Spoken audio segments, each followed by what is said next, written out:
When Dr. Rachel Morrison became Seattle's most trusted veterinarian, pet owners believed she could heal any animal. But when her drug addiction and insurance fraud spiraled into murder, she began using veterinary poisons and surgical skills to kill wealthy clients, turning healing into a deadly business of betrayal and greed. Before we get to this wonderful story, please subscribe to the channel and turn on notifications. Now, let's get back to the story. The Pacific Northwest rain drummed against the windows of Morrison Animal Hospital as Dr. Rachel Morrison prepared her surgical instruments for what would become the most dangerous procedure of her 14-year veterinary career. At 41 years old, Rachel had established herself as Seattle's premier small animal veterinarian, specializing in complex surgeries and emergency care that attracted wealthy pet owners from across the region who were willing to pay premium prices for the best possible treatment for their beloved companions. Rachel's state-of-the-art veterinary clinic occupied a modern 3-story building in the affluent Queen Anne district, featuring advanced diagnostic equipment including MRI machines, digital X-ray systems, and a fully equipped surgical suite that rivaled many human hospitals in its technological sophistication. Her client base included tech executives whose pets received better health care than most humans, entertainment industry professionals who spared no expense for their animal companions, and wealthy retirees who considered their pets to be family members deserving of the finest medical care available. The walls of Rachel's consultation office were lined with certificates from prestigious veterinary schools, awards for excellence in animal care, and photographs showing her with celebrity clients and their pampered pets at exclusive charity events supporting animal welfare causes. Her credentials included board certifications in veterinary surgery and emergency medicine, advanced training in exotic animal care, and published research papers that had influenced modern approaches to small animal treatment protocols. But beneath Rachel's reputation for compassionate animal care lay a deadly combination of prescription drug addiction, insurance fraud, and financial desperation that had driven her to systematically murder wealthy pet owners while using her veterinary knowledge to administer untraceable poisons. "Good morning, Dr. Morrison," said Margaret Foster, her 10 o'clock appointment, and a 78-year-old widow whose beloved Persian cat Duchess required emergency surgery for a complex intestinal obstruction. Margaret was worth approximately $15 million from her late husband's technology company and had been a loyal client for 6 years, trusting Rachel with the care of 3 generations of purebred cats that she considered her children and heirs to her substantial estate. "Good morning, Margaret," Rachel replied with the warm, professional demeanor that had made her legendary among Seattle's pet-obsessed elite who viewed their animals as family members requiring the best possible medical care. "I've reviewed Duchess's diagnostic imaging, and while the surgery is complex, I'm confident we can save her life and restore her to perfect health. This procedure will require my most advanced surgical techniques, but the outcome should be excellent." Margaret had become Rachel's most valuable target, not because of her demanding personality or her cat's medical needs, but because of her practice of carrying large amounts of cash for veterinary emergencies, her lack of close family members who might investigate her death, and her recent decision to name her cats as primary beneficiaries in her will with Rachel, designated as their caretaker and trustee of the substantial funds allocated for their lifetime care. What Margaret didn't know was that Rachel had been systematically murdering elderly pet owners to gain access to their estates and insurance policies while using her veterinary expertise to administer poisons that would be undetectable in standard human autopsies. Rachel's transformation from dedicated veterinarian to calculating killer had begun 4 years earlier, when her addiction to prescription painkillers had escalated from managing chronic back pain to daily dependency on fentanyl and other opioids that she diverted from her veterinary pharmacy. Her drug habit had grown to cost over $3,000 per week, while her gambling addiction at tribal casinos had resulted in losses exceeding $200,000 that threatened both her medical license and her personal safety. Faced with financial ruin and potential exposure of her drug addiction to veterinary licensing boards, Rachel had developed a complex scheme involving insurance fraud and systematic murder of wealthy clients whose deaths would provide access to estate funds, life insurance payouts, and valuable pets that could be sold to private collectors or used as emotional leverage against grieving family members. Her first victim had been Dr. Patricia Williams, an elderly surgeon who had brought her champion bloodhound for routine dental surgery that Rachel had deliberately sabotaged to cause fatal complications. When Dr. Williams had questioned the treatment protocols and threatened to report Rachel's suspicious behavior, Rachel had murdered her with a lethal injection of succinylcholine, a paralytic drug commonly used in veterinary procedures that would be virtually undetectable in human autopsy examinations. The success of her first murder had convinced Rachel that killing wealthy pet owners was both profitable and virtually impossible to detect when executed by someone with her medical training and access to exotic veterinary drugs. Over the following 3 years, Rachel had murdered 9 additional clients using increasingly sophisticated methods that took advantage of her knowledge of pharmacology, anatomy, and the emotional vulnerability of people grieving for sick or injured pets. Her victims had been carefully selected based on their wealth, their emotional dependence on their pets, and their lack of close family connections who might conduct thorough investigations into suspicious deaths.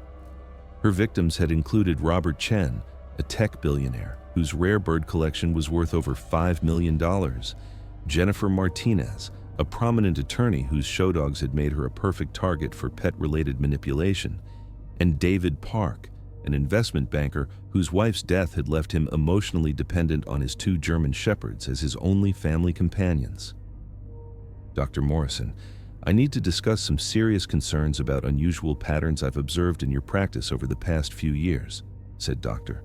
Amanda Rodriguez, the veterinary medical examiner for King County, who had been conducting routine reviews of animal death certificates and had begun noticing statistical anomalies in Rachel's patient outcomes and client mortality rates. Dr. Rodriguez possessed forensic training that allowed her to recognize signs of systematic abuse in veterinary settings. Dr. Rodriguez's investigation represented an existential threat to Rachel's criminal operation, as her forensic expertise and access to medical records could expose the connections between pet treatments and client deaths. "Of course, Amanda," Rachel replied, though she felt the familiar surge of anxiety that accompanied any scrutiny of her practice patterns by medical professionals who possessed the expertise to detect criminal activities disguised as veterinary care. "I'm always interested in reviewing quality improvement opportunities and maintaining the highest standards of animal care and client service." Dr. Rodriguez spread several statistical reports and death certificates across Rachel's desk, pointing to specific patterns that showed impossible correlations between pet medical emergencies and subsequent owner deaths that suggested systematic criminal activity rather than coincidental medical tragedies. "Rachel, I've been analyzing death certificates and veterinary records from your practice over the past 3 years, and I've discovered some extremely disturbing patterns," Dr. Rodriguez said with the scientific precision that had made her successful in forensic investigation. 9 of your clients have died within 72 hours of bringing their pets for emergency treatment, with 8 of those deaths showing symptoms consistent with exotic poisoning that wouldn't be detected in standard human autopsies. Additionally, several of the deceased clients had recently updated their wills to include provisions for pet care that would have generated substantial financial benefits for their veterinarian. The forensic examiner's identification of the timing patterns and her recognition of the exotic poisoning methods confirmed Rachel's worst fears that her criminal activities had been scientifically analyzed and connected to her veterinary expertise and access to unusual drugs. Rachel's response was swift and desperate as she realized that eliminating Dr. Rodriguez was essential for protecting her criminal operation and preventing exposure of her systematic murder spree. "Amanda, I think your analysis may be identifying some unfortunate coincidences rather than meaningful patterns," Rachel said, while discreetly reaching for a prepared syringe containing a lethal dose of T61, a veterinary euthanasia drug that would cause rapid cardiac arrest while being virtually undetectable in emergency medical situations. Elderly pet owners often experience significant stress when their beloved animals require emergency surgery, and it's not uncommon for that emotional trauma to trigger underlying health conditions that can result in medical emergencies. Perhaps we could discuss your concerns in my private laboratory, where I can show you some case studies that might explain these statistical variations. Dr. Rodriguez agreed to examine Rachel's case studies, not realizing that the veterinarian was leading her into a soundproof laboratory where previous murders had been committed and where Rachel planned to inject her with the veterinary euthanasia drug, before disposing of her body using methods she had perfected through years of animal cremation services. Rachel's plan involved injecting Dr. Rodriguez with the T61 while she was examining veterinary records, causing immediate cardiac arrest that would appear to be a heart attack brought on by the stress of her forensic investigation work. But Rachel's carefully planned murder of the forensic examiner was about to be prevented by the unexpected arrival of DEA agents who had been investigating illegal distribution of veterinary drugs and had identified connections to Rachel's suspicious activities. Special Agent Michael Torres of the DEA's Pharmaceutical Crimes Division had been conducting a comprehensive investigation into illegal diversion of veterinary drugs for human use and had identified several veterinary practices that showed unusual patterns of drug ordering and inventory management that suggested systematic theft or illegal distribution. Agent Torres specialized in investigating medical professionals who diverted controlled substances and had developed expertise in tracking pharmaceutical crimes through legitimate medical supply chains. The federal investigation had been initiated by reports from pharmaceutical distributors who had noticed unusual ordering patterns for exotic drugs and controlled substances from veterinary practices that didn't correspond to normal treatment volumes or animal populations. The investigation had focused on Rachel's clinic after discovering that she had been ordering quantities of specialized drugs that far exceeded what would be necessary for legitimate veterinary care.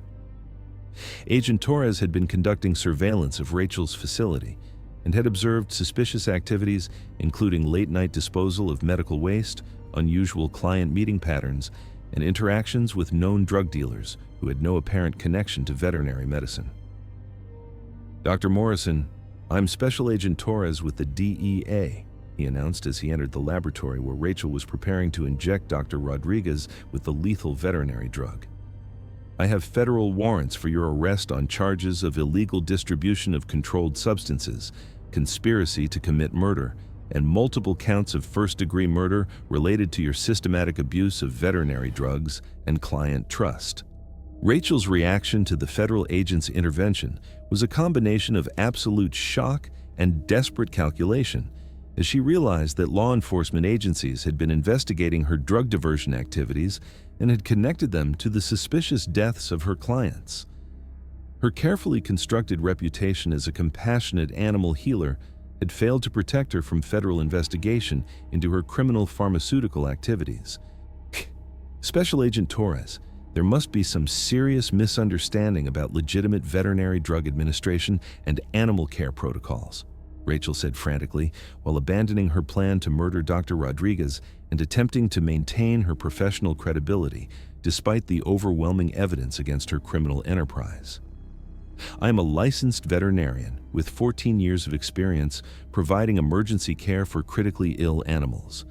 All of my drug usage is properly documented and follows established veterinary medicine protocols for ensuring animal welfare and pain management." Dr. Rodriguez looked absolutely stunned as she realized how close she had come to being murdered by the veterinarian she had been investigating for suspicious death patterns. Her forensic analysis had not only exposed Rachel's systematic murder spree, but had also prevented her own death at the hands of a killer who had been using veterinary expertise to eliminate human witnesses. The comprehensive investigation that followed Rachel's arrest revealed the full scope of her criminal enterprise and the sophisticated methods she had developed to murder clients while using veterinary drugs to avoid detection. Forensic analysis of Rachel's clinic and drug inventory revealed extensive evidence of illegal pharmaceutical distribution, systematic diversion of controlled substances, and stockpiles of exotic veterinary drugs that had been used to murder clients. Her detailed records showed coordination between pet medical emergencies and client deaths, with each killing providing access to estate funds, insurance payouts, or valuable animal collections that could be monetized through illegal sales. The investigation also uncovered Rachel's connections to organized crime figures who had been purchasing diverted veterinary drugs for street distribution, and had provided her with information about wealthy pet owners who might be suitable targets for robbery and murder. Her criminal activities had generated over $5 million in stolen assets and insurance fraud over 4 years of systematic killing. Most disturbing was the discovery of Rachel's detailed research into exotic poisons and their effects on human physiology, including extensive studies of veterinary drugs that would be undetectable in human autopsies, and her development of increasingly sophisticated methods for administering lethal substances during routine veterinary procedures that provided perfect cover for murder. Rachel Morrison was ultimately convicted of 10 counts of first-degree murder, illegal distribution of controlled substances, insurance fraud, conspiracy to commit organized criminal activity, and animal cruelty charges related to her systematic abuse of veterinary authority. The conviction sent unprecedented shockwaves throughout Seattle's veterinary community and prompted immediate reforms in veterinary licensing, drug inventory monitoring, and client protection protocols. The case became a landmark example of how trusted medical professionals could systematically exploit their expertise and access to controlled substances to commit large-scale fraud and murder while hiding behind the facade of compassionate animal care. Several other veterinary practices were investigated for similar criminal activities, resulting in enhanced oversight of drug ordering patterns and new requirements for inventory auditing that made it more difficult for veterinarians to divert controlled substances for illegal purposes or criminal activities. Dr. Rodriguez received recognition for her forensic expertise and courage in exposing Rachel's crimes, becoming a leading authority on detecting criminal abuse in veterinary settings. Her investigative methods became standard procedures for veterinary medical examiners responsible for identifying suspicious patterns in animal and client death rates. Margaret Foster and other surviving clients required extensive counseling to overcome the trauma of learning that their trusted veterinarian had been planning to murder them while using their beloved pets as emotional leverage. The veterinary industry implemented comprehensive new safety protocols designed to protect vulnerable pet owners from exploitation by unethical practitioners. The case prompted comprehensive changes in veterinary medicine regulation, including mandatory psychological evaluations for veterinarians, enhanced drug inventory monitoring systems, real-time tracking of controlled substance usage, and new reporting requirements for suspicious deaths involving clients of veterinary practices. Rachel's conviction also led to increased cooperation between veterinary licensing boards and law enforcement agencies investigating medical crimes, with new protocols designed to identify veterinarians who might be abusing their access to drugs and vulnerable clients for criminal purposes. The veterinary industry implemented revolutionary new safety measures, including enhanced security for drug storage, mandatory reporting of client deaths to regulatory authorities, comprehensive client advocacy programs, and improved training for recognizing signs of substance abuse and criminal behavior among veterinary professionals. 5 years after Rachel's conviction and life imprisonment, Seattle's veterinary community continued to implement safeguards designed to protect both animals and their owners from veterinarians who might abuse their positions of trust and medical authority for criminal purposes. The veterinarian who had promised to heal and protect beloved animal companions had instead used her medical expertise and position of trust to commit systematic murder and fraud against the very clients who had trusted her with their most precious relationships. However, her crimes had been thoroughly exposed, and her victims had found justice through the dedication of investigators who refused to accept coincidental deaths as mere medical tragedies. Rachel Morrison's poisonous cure had been permanently removed from practice, and its practitioner sentenced to life imprisonment without possibility of parole, proving that even medical professionals who attempted to exploit their expertise for criminal gain could be identified, investigated, and brought to justice when dedicated forensic experts and law enforcement agencies worked together to protect innocent people and their beloved animals. The veterinarian's poisonous cure had been forever eliminated, serving as a lasting reminder that the sacred trust between healers and those they serve must never be violated, and that those who would abuse medical knowledge to cause harm will ultimately face the full consequences of their betrayal of the fundamental principle that healers must first do no harm. Thank you very much for listening. Please let us know what you think of this story in the comments. Don't forget to like the video and subscribe to the channel. Turn on notifications so you don't miss any other videos.